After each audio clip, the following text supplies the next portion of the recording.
कहानी की शुरुआत बेन नाम के एक फर्स्ट ऑफिसर से होती है। उसकी पत्नी उसे फोन पर घर लौट आने के लिए कह रही होती है। दोनों अपने बेटे की बीमारी की वजह से अंदर ही अंदर टूट चुके थे। पत्नी कहती है कि तुम हर चीज से भागना बंद करो। उसी समय एयरपोर्ट पर डैन नाम का एक पैसेंजर खड़ा था। उसके चार्जिंग केबल में खराबी थी और उससे धुआं निकल रहा था। फिर भी वह अपना पावर बैंक लाल रंग के बैग में रख देता है। नियमों के मुताबिक ऐसा सामान चेक्ड बैगेज में नहीं जाना चाहिए, लेकिन वह इसे नजरअंदाज कर देता है। आगे बढ़ते हुए बेन की मुलाकात कोरा नाम की एक छोटी लड़की से होती है। उसे फ्लाइट से बहुत डर लगता था। वह बेन से पूछती है, क्या आप कैप्टन हैं? बेन हंसकर कहता है, नहीं, मैं फर्स्ट ऑफिसर हूँ। इस पर कोरा तुरंत बोलती है, इतनी उम्र हो गई और अभी तक कैप्टन नहीं बने? बेन मुस्कुराकर जवाब देता है कि जिंदगी हमेशा सीधा रास्ता नहीं देती। कोरा अपने पिता, सौतेली माँ और सौतेले भाई फिन के साथ सफर कर रही थी। उसकी असली माँ ने उसकी सुरक्षा के लिए उसके कपड़ों में GPS ट्रैकर लगाया हुआ था, जिसे कोरा अपने फोन से देख सकती थी। इसी बीच लापरवाही की वजह से डैन का लाल बैग बिना सही जांच के कार्गो में लोड कर दिया जाता है। यह फ्लाइट लॉस एंजलिस से शंघाई जा रही थी। प्लेन में कुछ ई स्पोर्ट्स प्लेयर्स भी मौजूद थे। एक अमेरिकी खिलाड़ी चीनी खिलाड़ियों का मजाक उड़ाने लगता है। उसकी टीम का कैप्टन अपने साथी का साथ देता है, लेकिन कोच बीच में आकर माफी मांग लेता है और मामला शांत कर देता है। इस फ्लाइट के कैप्टन का नाम रिचर्ड था। प्लेन उड़ान भरता है और तभी हमें पता चलता है कि बेन पहले एयरफोर्स में था। उसने अपने सीनियर ऑफिसर के खिलाफ हाथ उठा दिया था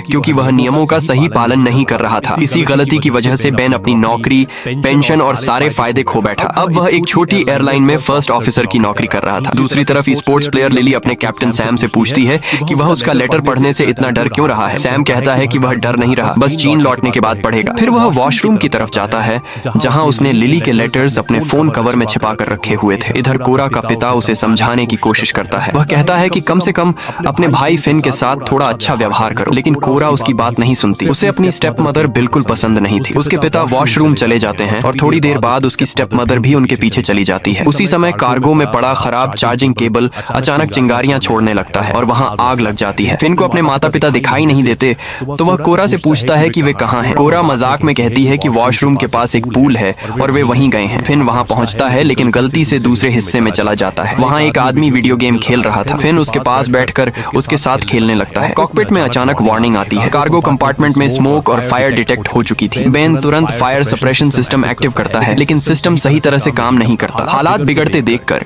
वह रेडियो पर सबसे नजदीकी एयरपोर्ट की जानकारी मांगता है। उन्हें ग्वाम इंटरनेशनल एयरपोर्ट सबसे नजदीक मिलता है, जो करीब 400 नॉटिकल माइल्स दूर था। इसी दौरान कोरा अपने पिता को कॉल करने के लिए वॉशरूम की तरफ जाती है। वहीं प्लेन के 2 क्रू मेंबर्स फायर एक्सटिंग्विशर लेकर कार्गो में पहुंचते हैं और आग बुझाने की कोशिश करते हैं, लेकिन आग तेजी से फैलती है। जलता हुआ कंटेनर अपने बंधनों से छूट जाता है और आगे सरकते हुए कुछ सिलेंडर्स से टकरा जाता है। इसके बाद प्लेन के अंदर तबाही मच जाती है। सिलेंडर्स के फटते ही प्लेन के ढांचे में एक बड़ा छेद हो जाता है। सामान हवा में उड़ने लगता है और कई यात्रियों को चोट लगती है। इसी अफरा तफरी में लिली कोरा को पकड़कर सुरक्षित रखने की कोशिश करती है। सभी यात्रियों के सामने ऑक्सीजन मास्क नीचे गिर जाते हैं, लेकिन कोरा के पिता और स्टेप मदर वॉशरूम में बेहोश पड़े हुए थे। उड़ता हुआ सामान कई लोगों को घायल कर देता है। किसी तरह कैप्टन रिचर्ड प्लेन को नीचे सुरक्षित ऊंचाई पर ले आता है। फिर वह अनाउंसमेंट करता है कि अब प्लेन सुरक्षित ऊंचाई पर है और लोग ऑक्सीजन मास्क हटा सकते हैं। इस बीच डैन अपनी सीट से उठकर वॉशरूम में चला जाता है। उधर सैम वॉशरूम से निकलकर जल्दी से लिली के पास पहुंचना चाहता है,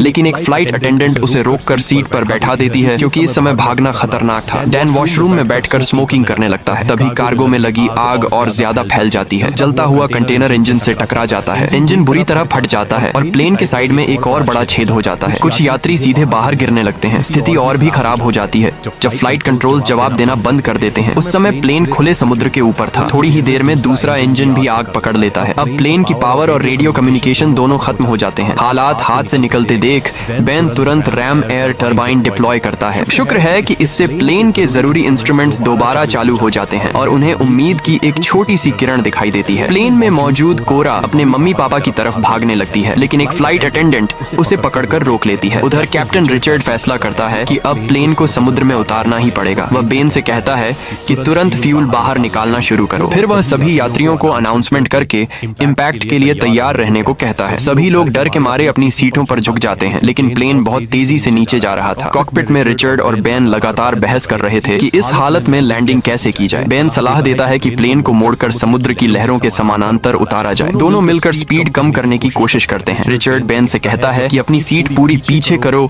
और हार्नेस कसकर बांध लो। पूरा प्लेन चीखों से गूंज रहा था। अगले ही पल प्लेन जोरदार टक्कर के साथ समुद्र से टकरा जाता है। पानी पर फिसलते हुए वह नीचे मौजूद चट्टानों से टकराता है। टक्कर इतनी भयानक होती है है कि एक पंख टूटकर अलग हो जाता है और पूरा प्लेन पलट जाता है। फिर वह 2 हिस्सों में टूट जाता है। हर तरफ पानी भरने लगता है और कई लोग उसी टक्कर में अपनी जान गंवा देते हैं। कुछ समय बाद समुद्र में प्लेन के टूटे हुए हिस्से और लाशें तैरती नजर आती हैं। बचे हुए लोग मदद के लिए चिल्ला रहे थे। कॉकपिट में रिचर्ड बेहोश पड़ा था और पानी का दबाव लगातार कांच पर बढ़ रहा था। दूसरी तरफ फ्लाइट अटेंडेंट पेनी पूरे समय कोरा को पकड़े हुए थी। कोरा टूटे हुए प्लेन से बाहर का नजारा देखती है और समझती है कि प्लेन के 3 बड़े हिस्से अब एक दूसरे से काफी दूर जा चुके हैं। पेनी कोरा को वहीं रुकने के लिए कहती है और कॉकपिट में पहुंचती है, जहां बेन रिचर्ड को सीट से छुड़ाने की कोशिश कर रहा था। तभी रिचर्ड को होश आ जाता है। वह बेन से कहता है कि क्रैश एक्स से सीट काटकर उसे बाहर निकालने की कोशिश करो। उधर प्लेन के बीच वाले हिस्से में सैम को एहसास होता है कि लिली अपनी सीट पर नहीं है। आसपास मौजूद ज्यादातर लोग बुरी तरह घायल थे।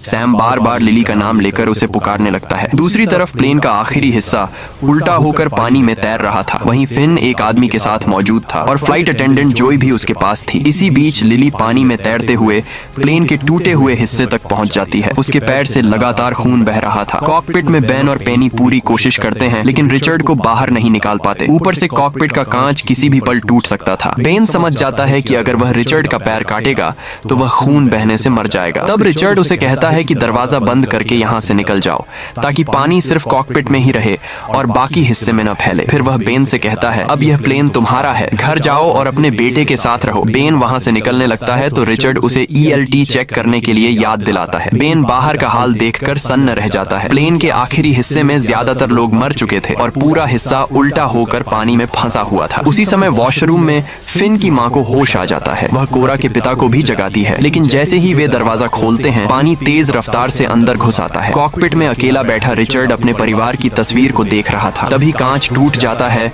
और समुद्र का पानी उसे भी अपने साथ ले जाता है। उधर आखिरी हिस्से में मौजूद एक बुजुर्ग महिला बेकी अभी भी जिंदा थी। उसे होश आ जाता है। सभी समझ जाते हैं कि पानी लगातार ऊपर आ रहा है, इसलिए उन्हें और ऊंची जगह पर जाना होगा। हर विमान में एक ELT यानी इमरजेंसी लोकेटर ट्रांसमीटर होता है। यह डिवाइस प्लेन की लोकेशन भेजती है। इस समय वह प्लेन के बीच वाले हिस्से में था। यह देखने के लिए कि वह अपने आप एक्टिव हुआ या नहीं, बेन को वहां तक तैर कर जाना पड़ता। बेन फैसला करता है कि वह खुद जाएगा। वह लाइफ राफ्ट पेनी और कोरा के पास छोड़ देता है, लेकिन पेनी कहती है कि कोरा पहले एक प्रोफेशनल स्विमर थी। कोरा भी साथ चलने की जिद करती है क्योंकि वह अपने मम्मी पापा और भाई को ढूंढना चाहती थी। पेनी उसे समझाती है कि यहीं रुको और अपने जूतों का ध्यान रखना। इतना कहकर वह खुद पानी में उतर जाती है। पेनी के जाते ही कोरा समुद्र में शार्क्स देख लेती है। वह जोर जोर से चिल्लाकर पेनी को चेतावनी देने लगती है, लेकिन पेनी उसकी बात सुन नहीं पाती। तभी बेन राफ्ट को पानी में उतारता है और दोनों पेनी की तरफ बढ़ने लगते हैं। दूसरी तरफ प्लेन के आखिरी हिस्से में फंसे लोग सिर्फ एक एयर पॉकेट की वजह से जिंदा थे। अगर वे बाहर निकलने के लिए दरवाजा खोलते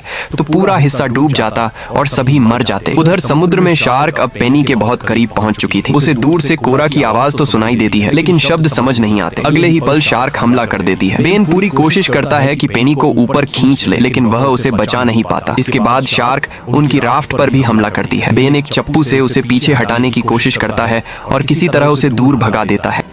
इसी दौरान प्लेन के बीच वाले हिस्से में मौजूद सभी लोग एक कोने में इकट्ठा हो जाते हैं। वजन एक तरफ आने से पूरा हिस्सा थोड़ा आगे खिसक जाता है। इसी बीच एक महिला फिसलकर पानी में गिर जाती है, लेकिन वह किसी तरह खुद को वापस ऊपर खींच लेती है। उधर उल्टे पड़े प्लेन वाले हिस्से में जोई मैट के घायल हाथ पर पट्टी बांध रही थी। सभी लोग मिलकर डरे हुए फिन को शांत करने की कोशिश करते हैं। दूसरी तरफ प्लेन के बीच वाले हिस्से में सैम सभी से कहता है कि कुछ लोगों को वापस पानी की तरफ जाना होगा। उनका हिस्सा एक कोरल रीफ के ऊपर अटका हुआ है और अगर वजन कम नहीं किया गया तो यह कभी भी खिसक सकता है। लेकिन अमेरिकन प्लेयर हच उसकी बात मानने से साफ मना कर देता है। दोनों के बीच फिर से बहस शुरू हो जाती है। यहाँ तक कि हच का कोच भी मानता है कि सैम सही कह रहा है। जेसी पानी वाली तरफ जाने के लिए तैयार हो जाता है, लेकिन हच अब भी अड़ा रहता है। उधर लिली जिस टूटे हुए हिस्से पर थी वह धीरे धीरे दूर बहने लगता है। घायल पैर के बावजूद उसे पानी में उतरकर तैरना पड़ता है। काफी मुश्किल के बाद वह मिड सेक्शन तक पहुंच जाती है। सैम उसे देखकर राहत की सांस लेता है और दोनों मिलते हैं, लेकिन तभी एक शार्क अचानक कोच पर हमला कर देती है। जेसी उसे बचाने की कोशिश करता है,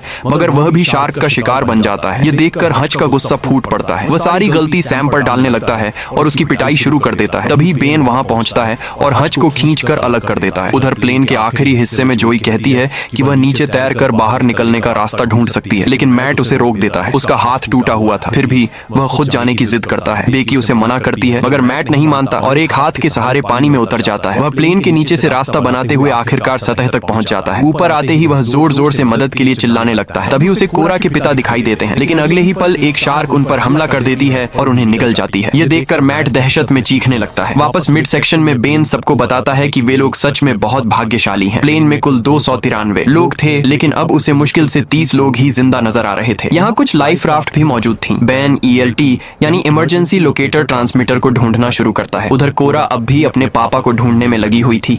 आखिरकार बेन ELT चालू कर देता है और उसे पकड़ने के लिए डैन को दे देता है। तभी दूसरी तरफ एक शार्क कोरा की तरफ बढ़ती है और बेन दौड़कर उसकी जान बचा लेता है। लेकिन परेशानी यहीं खत्म नहीं होती। उनकी एक राफ्ट बहकर दूर चली जाती है और मिड सेक्शन में फिर से पानी भरने लगता है। इसी अफरा तफरी में डैन के हाथ से ELT छूटकर समुद्र में गिर जाता है। उधर सैम एक सूटकेस का सहारा लेकर अलग तैर रहा था। उसके साथ बेहोश पड़ा हच भी था। जब बेन डैन से ELT मांगता है तो डैन बताता है कि वह पानी में गिर चुका है। ऊपर से वह उल्टा बेन को ही सुनाने लगता है कि अगर वह इतना जरूरी था तो खुद पकड़ कर रखना चाहिए था। इसी दौरान कोरा दूर सैम को तैरते हुए देख लेती है। बेन समझ जाता है कि अब उन्हें भी बचाना पड़ेगा, लेकिन तभी चारों तरफ शार्क्स घूमती नजर आने लगती हैं। डैन वहां जाने से मना कर देता है। वह अपनी जान खतरे में नहीं डालना चाहता था। गुस्से में वह बेन को मुक्का भी मार देता है और कहता है कि यह सब उसी की गलती से हुआ है। लेकिन बेन भी उसे जवाब में मुक्का मारता है और साफ कह देता है कि वे लोग वहां जाएंगे और डैन भी उसके साथ आएगा। कुछ देर बाद बेन और डैन सैम और हज तक पहुंच जाते हैं। शार्क्स लगभग उन तक पहुंच चुकी थीं,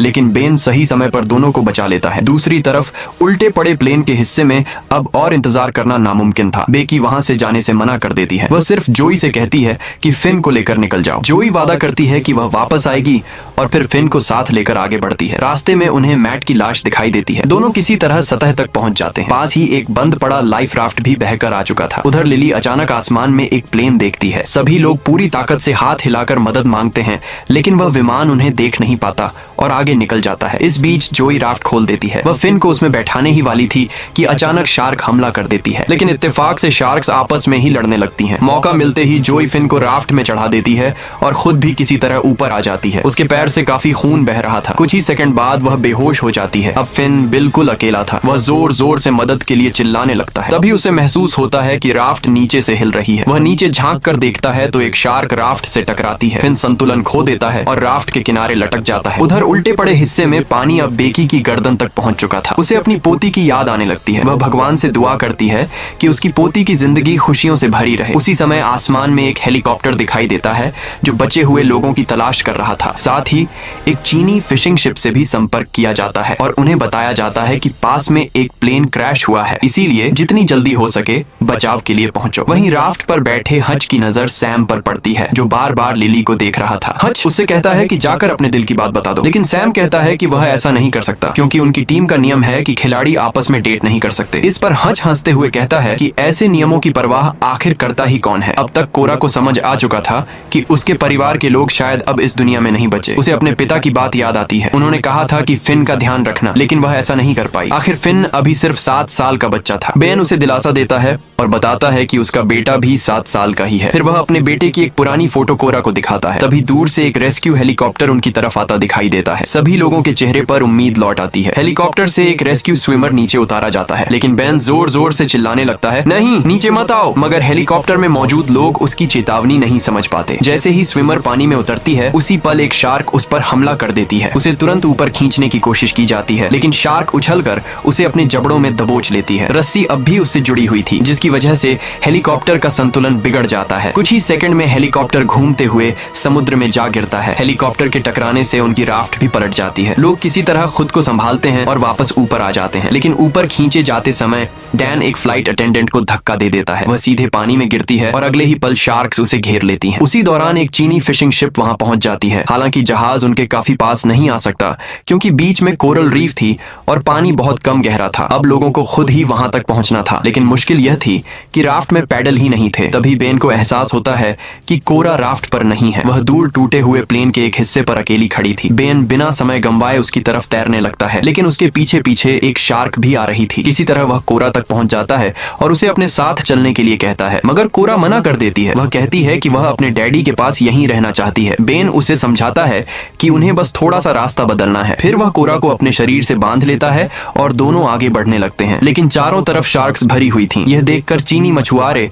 एक बड़ा फैसला लेते हैं। वे अपनी पकड़ी हुई सारी मछलियां समुद्र में फेंक देते हैं। मछलियों को देखकर शार्क्स का ध्यान उड़ान उधर चला जाता है। लेकिन कुछ शार्क्स अब भी बेन और कोरा का पीछा कर रही थी। तभी बेन अपनी फ्लेयर गन निकालता है और एक शार्क पर फायर कर देता है। इससे बाकी शार्क्स भी दिशा बदल देती हैं और मछलियों की तरफ चली जाती हैं। उधर डैन को पानी में तैरता हुआ सिगरेट का पैकेट दिखाई देता है। वह उसे उठा लेता है और राफ्ट के किनारे बैठकर आराम से सिगरेट पीने लगता है। लेकिन उसकी यह खुशी ज्यादा देर नहीं टिकती। अगले ही पल एक शार्क उस पर हमला कर देती है और उसे समुद्र में खींच ले जाती है। उसकी मौत पर किसी को खास फर्क नहीं पड़ता। आखिरकार बाकी सभी लोग सुरक्षित बचा लिए जाते हैं। इसके बाद सैम लिली से बात करता है। वह कहता है कि उसने उसका लेटर कभी नहीं पढ़ा और अब तो वह शायद समुद्र की गहराइयों में कहीं खो चुका होगा। लेकिन लिली मुस्कुराकर कहती है कि उसे पता है सैम ने वह लेटर पढ़ लिया था। वह सिर्फ नियमों की वजह से अपनी भावनाएं छुपा रहा था। यह सुनकर सैम धीरे से उसके माथे पर किस कर देता है। थोड़ी देर बाद बेन कोरा के पास आता है। तभी अचानक सभी लोगों के फोन में नेटवर्क आ जाता है। कोरा तुरंत बेन का फोन मांगती है और फिन के जीपीएस ट्रैकर की लोकेशन चेक करती है। लोकेशन मिलने के बाद सभी उस दिशा में बढ़ते हैं। वहाँ उन्हें एक राफ्ट दिखाई देती है जिसमें जोई बेहोश पड़ी हुई थी। कुछ ही देर बाद उसे होश आ जाता है। फिर वह अपने पास लेटे हुए फिन को दिखाती है। फिन को देखते ही कोरा की आंखों में खुशी के आंसू आ जाते हैं। दोनों भाई बहन एक दूसरे से मिलते हैं। कोरा उससे माफी मांगती है और उसे गले लगा लेती है। कहानी के आखिर में हमें पता चलता है कि बेन का बेटा कैंसर जैसी गंभीर बीमारी से लड़ रहा है। बेन अपनी पत्नी को फोन करता है, फिर अपने बेटे से बात करता है और कहता है मैं घर वापस आ रहा हूँ। और इसी भावुक पल के साथ इस कहानी का अंत हो जाता है। तो दोस्तों, आपको ये मूवी कैसी लगी हमें कमेंट करके जरूर बताइए। अगर आपको ये एक्सप्लेनेशन पसंद आया हो तो वीडियो को लाइक करना मत भूलिए और ऐसे ही शानदार मूवी एक्सप्लेनेशन देखने के लिए चैनल को सब्सक्राइब जरूर करें। मिलते हैं अगली वीडियो में।